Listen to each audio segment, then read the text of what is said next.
മന്ത്രവാദിനി ആളുകൾ കുടിക്കുന്ന വെള്ളത്തിൽ മാന്ത്രിക പൊടി കലർത്തിയിട്ട് അവിടുന്ന് അപ്രത്യക്ഷമായി പോകുന്നു. ആ വെള്ളം എടുക്കാൻ വേണ്ടി അങ്ങോട്ടേക്ക് വന്ന 3 പെൺകുട്ടികൾ വെള്ളം ചുവന്ന കളറിൽ വരുന്നത് കണ്ടിട്ട് ഇതെന്താ ഇങ്ങനെയെന്ന് പരസ്പരം ചോദിച്ചുകൊണ്ടിരിക്കുമ്പോൾ ആ മന്ത്രവാദിനി ഒരു മനുഷ്യന്റെ രൂപത്തിൽ അവരുടെ അടുത്തേക്ക് വന്നിട്ട് ഇത് ധൈര്യമായിട്ട് കുടിച്ചോ, ഈ വെള്ളത്തിന് ഒരു കുഴപ്പമില്ല, ഇതേ വെള്ളത്തിന് ടേസ്റ്റ് വരാൻ വേണ്ടിയിട്ട് കളർപ്പൊടി ചേർത്താന്ന് പറയുന്നു.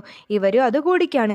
ആ വെള്ളം കുടിച്ച് കുറച്ച് കഴിഞ്ഞപ്പോഴേക്കും ഒരു പെണ്ണിന് നീണ്ട മൂക്കും ഒരു പെണ്ണിന് വലിയ ചെവിയും ഒരു പെണ്ണിന്റെ മുടി മൊത്തം അങ്ങ് വെള്ള കളറും ആയി പോകുന്നു. ഇവര് 3 പേരും എന്താ നടക്കുന്നതെന്ന് അറിയാണ്ട് നിൽക്കുമ്പോൾ ആ മന്ത്രവാദിനി അങ്ങോട്ടേക്ക് വന്നിട്ട് നിങ്ങളെ രക്ഷിക്കാൻ ആരും വന്നില്ലല്ലോ, നിങ്ങളെ രക്ഷിക്കാനേ എനിക്ക് പറ്റുമെന്ന് പറയുമ്പോൾ അങ്ങോട്ടേക്ക് ഒരു മാലാക വരുന്നു. എന്നിട്ട് ആ പെണ്ണുങ്ങളോട് നിങ്ങളെ ഇങ്ങനെ ആക്കിയത് ഈ പെണ്ണാണെന്ന് പറയുന്നു.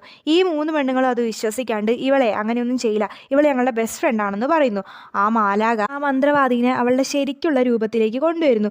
ഈ 3 പേരും ആ മന്ത്രവാദിനെ പിടിച്ചടിക്കുമ്പോൾ ഈ മാലാക ആ മന്ത്രവാദിനെ ഒരു പാറ്റയാക്കി മാറ്റുന്നു. ആ പെണ്ണുങ്ങളെയും ശരിയാക്കി കൊടുക്കുകയാണ്.